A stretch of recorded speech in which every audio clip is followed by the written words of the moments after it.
Oi pessoal, estamos de volta aqui ainda no 32º Congresso Internacional de Prática Ortomolecular, dando início a uma série de atividades que esperemos sejam intermináveis dentro da TV FAPES. Fomos convidados para ser anfitriones desta programação e esperamos com isso trazer informações que sejam úteis para o dia a dia e que possam compartilhá-los com seus próprios médicos de cabeceira. Para aqueles que são colegas nossos e que gostam de assistir a este programa, para que de alguma maneira se interiorizem de lo que outros colegas estão fazendo em benefício de seus pacientes. Hoje nós temos conosco uma colega carioca. Ela trabalha muito na área de envelhecimento saudável e ela vai nos contar muito de sua experiência. É a doutora Fernanda Silva. E a primeira pergunta que vou te fazer: qual é a área e qual é o tipo de paciente que você mais gosta de atender? Bom, a área que eu mais atendo é o paciente obeso. Eu trato muita obesidade e mulheres menopausadas, perimenopausa, climatério. Trato alguns atletas, mas eu trato mais o paciente obeso. Por que existe tanta falha e sucesso nos pacientes obesos? Então, é um conjunto de fatores, na minha opinião, né? Então, além do erro alimentar, a gente que faz ortomolecular, a gente dá muito valor aos neurotransmissores, né? Então, a grande maioria da população tem um distúrbio de neurotransmissor que às vezes é mal conduzido e dificulta aderir tanto à prática de atividade física quanto de alimentação correta. Eu creio que esse seja o maior dificultador. Você segue uma dieta pré-estabelecida para teus pacientes? Então, meu nome, que todo mundo me conhece, acabou pegando Fernanda Silva Paleo, porque eu trabalho muito com a dieta paleo no sentido de comida de verdade. Então, a gente parte do princípio que a gente vai tirar o industrializado. Então, todo alimento industrializado sai da nossa alimentação e a gente come uma alimentação rica em verduras, legumes e para o emagrecimento mais baixo carboidrato. Você inclui animais dentro dessa alimentação? A parte proteica ou a parte proteica é só de vegetais? Não, eu incluo carne, frango, peixe, ovos, todos os tipos de proteínas animais e também proteínas vegetais. E estabelece quantidades? Sim, a gente trabalha com a paleo, que é mais para o paciente que quer só uma boa qualidade de vida, não pretende emagrecer ou coisa assim. A gente trabalha com low carb e aí a gente fica com 150 gramas de carboidratos por dia. E em alguns pacientes eu uso a cetogênica, que é até 50 gramas de carboidratos. Qual é a que funciona melhor e mais rápido? Cetogênica. Por quanto tempo você mantém no paciente? Um mês, no geral. E depois você muda para a paleo ou a low carb? Exatamente. E a gente associa muito, os meus pacientes eles adotam muito a prática do jejum intermitente. Então o paciente fica um tempo na cetogênica e o jejum intermitente acaba entrando na rotina dele. Como você estabelece o jejum intermitente para o paciente? Qual é o horário?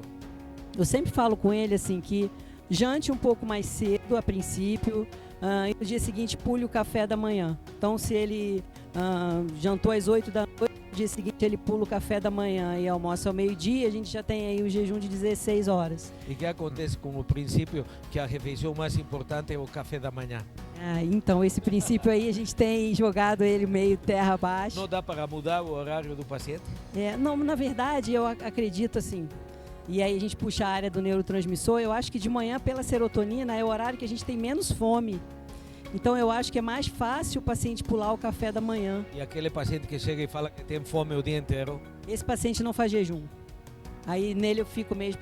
Mas o paciente quando entra na cetose e aí ele começa a ter os corpos cetônicos, a gente sabe que tem uma liberação de colicistoquinina, a gente sabe que tem uma liberação de PYY, uma inibição de NPY, então ele acaba ficando mais sem fome, ele acaba conseguindo fazer jejum. Mais a cetogênica.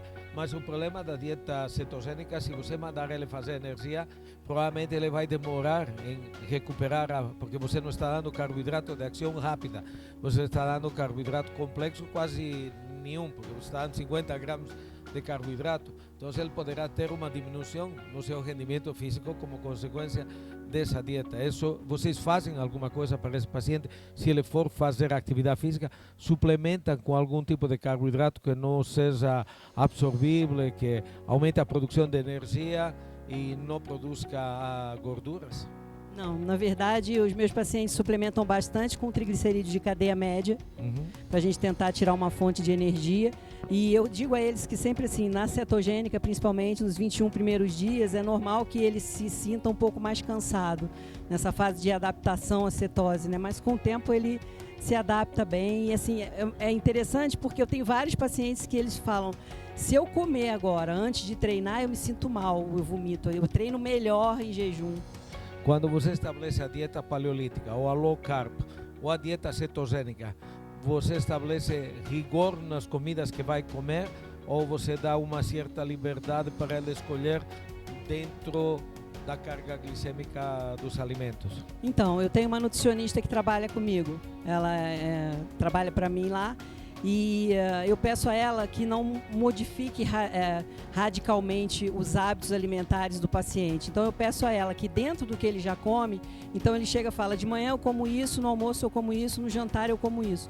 Eu peço a ela que dentro desse hábito alimentar do paciente, que ela tire o que eu não quero e que ela coloque o que eu quero no lugar. A gente tenta não mudar muito a rotina dele, nem estipular regras muito rígidas para ele. Na verdade, o que a gente propõe é uma mudança de hábito alimentar, não uma dieta. Uma reeducação. Uma reeducação. Você utiliza em alguns pacientes droga, sibutramina? Sim, eu utilizo, mediante até muito que eu aprendi com o senhor. Então, eu uso a sibutramina muito para o paciente com déficit de noradrenalina, a bupropiona muito para o paciente com déficit de dopamina, e eu tenho usado bastante a vortioxetina para o déficit da serotonina.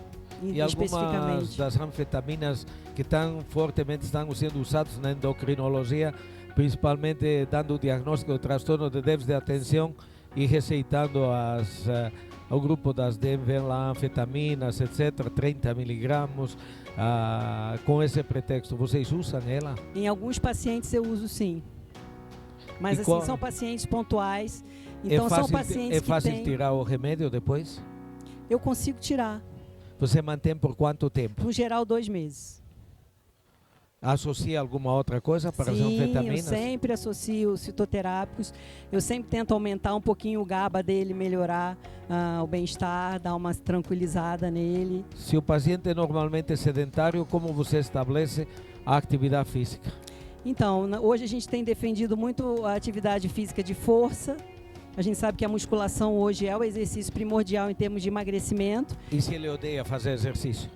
Mas o meu paciente, ele entra, como hoje a gente tem a mídia e eu tenho vários pacientes que entram no meu consultório, e quando eu pergunto na anamnese sobre a prática de atividade física, a frase que eu escuto é: eu nunca fiz, eu não gosto, mas eu já sei que eu vou ter que fazer.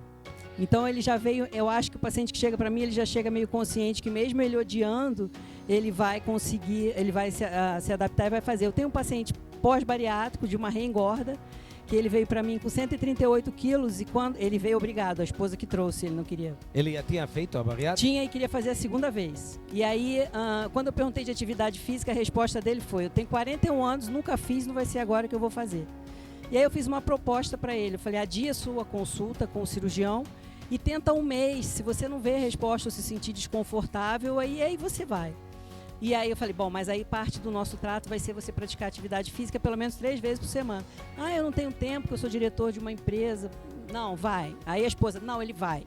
E a mulher, quando fala, o senhor sabe, né? E aí ele voltou 32 dias depois, uns 12 quilos a menos.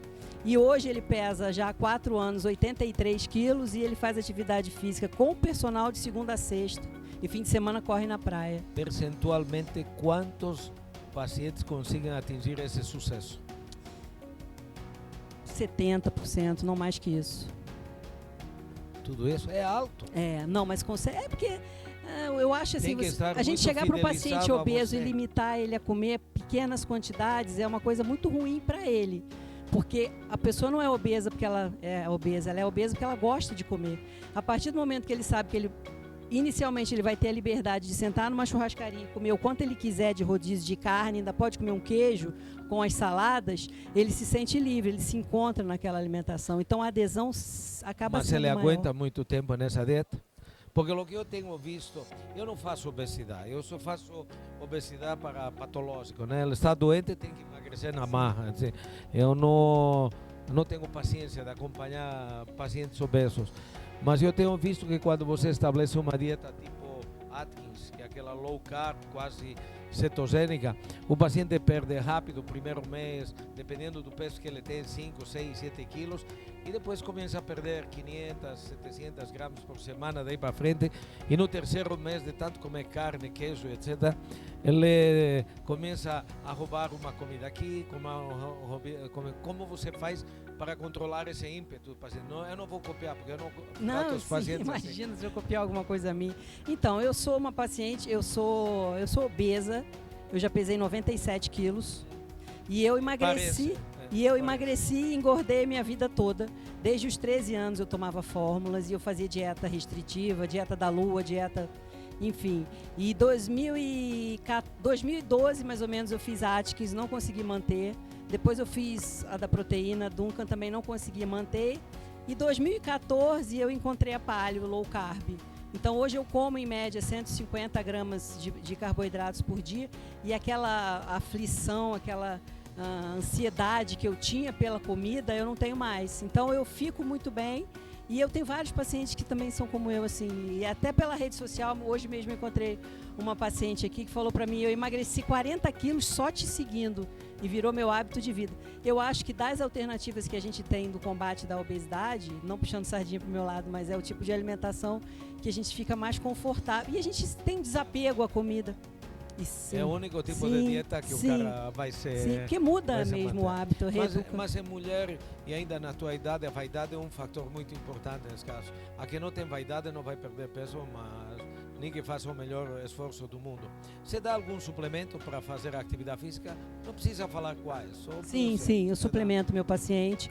Então, o MCT eu gosto dele muito antes do treino, mas aquele paciente que já está... Então, por exemplo, eu treino em jejum, e eu tomo um MCT antes. Durante o treino, eu suplemento uma palatinose, porque eu treino muito pesado, e estando em jejum, eu sinto meu rendimento cair na metade do treino, e aí eu ponho uma dose de palatinose, e no fim do treino eu ponho uma dose de whey protein.